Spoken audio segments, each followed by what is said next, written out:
CM మంత్రులు మేడిగడ్డకు వెళ్లడాన్ని కేసీఆర్ తప్పుపట్టారు. అయితే Kaleshwaram కుంభకోణంపై criminal enquiry చేస్తామంటున్నారు Uttam Kumar Reddy. గడ్డ పోతాము, బూరుగడ్డకు పోతాం, బొందలగడ్డకు పోతాం. ఏ తోకమంటున్నది మేడిగడ్డ అక్కడ. మీ బండారం బిడ్డ ఈ స్టేజ్ మీద కూర్చున్న నాయకులు మేము అవుతున్నాము.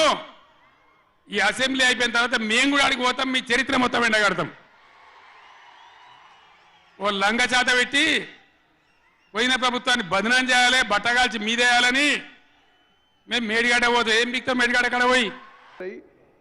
ఏ వర్క్ చూసినా 100 రూపాయలు టెండర్ పిలుస్తారు, ఆ తర్వాత దాన్ని 500 రూపాయలు చేస్తారు. ఇది ఒక భారీ కుంభకోణం.